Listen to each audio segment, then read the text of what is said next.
Okay, so let me just start by saying I don't like have one of them cool things that everyone else that does what ifs have, where they have their own character.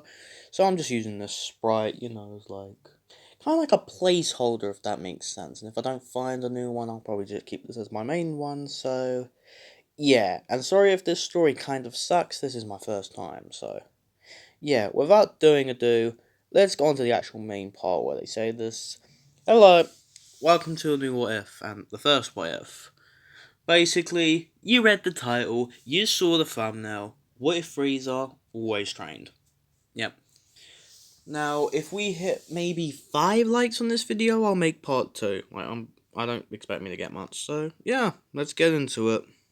The Saiyans had just been destroyed by Frieza. Fearing the Super Saiyan, and by extension, the Super Saiyan God, Frieza had decided to, destroy Planet Vegeta.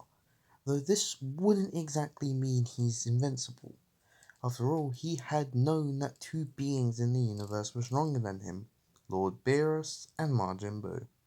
Even with those pesky monkeys gone, it still hasn't removed the two other potential threats my father had warned me about, at being a pathetic god, Lord Beerus and Majin Buu.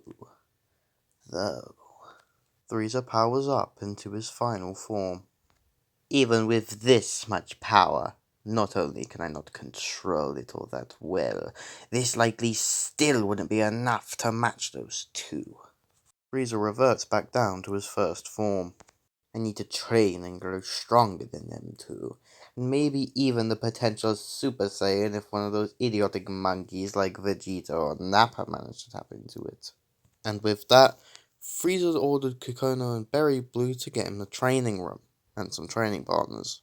And with that, we jump 23 years in the future to the time of the Namek Saga. Now, to be honest, this is kind of an iffy one to do, since realistically, they would all just die, but I'll try and go through it. Now, people like Zarbon and Dodoria would still likely get way stronger, since obviously they would likely still be training with Frieza a bit, kind of like how Frieza was training with someone in, Resurrection F. Now, I don't know how much stronger to make them, but let's say Dodoria and Zarbon both now have a power level of around 1,000,000. But let's just say Goku managed to turn Super Saiyan, let's say they killed Krillin or something, and the final standoff is still between Frieza and Goku. The only problem? There is no world where Goku wins this. Frieza, in about the 4-month period of training from the Resurrection F movie, went from Namek Saga to Resurrection F Saga levels of power.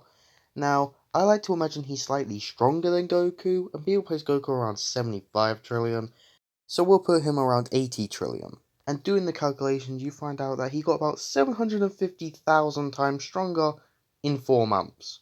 And it's been 23 years. So, doing the same calculations, by the time of the Namek Saga, he's gotten around nearly 52 million times stronger, which would put his power level around 6.2 quadrillion, which makes him around 41.4 million times stronger than Super Saiyan Goku on Namek. And that's not including the fact he would have golden and black forms by now. So, basically, effortlessly, Frieza just one-shot Super Saiyan Goku. Well, that is one goal cleared. I just have 2 more to deal with now.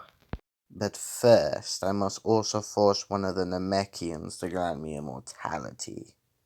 So, yeah, Frieza just forces a Namekian with his life for immortality.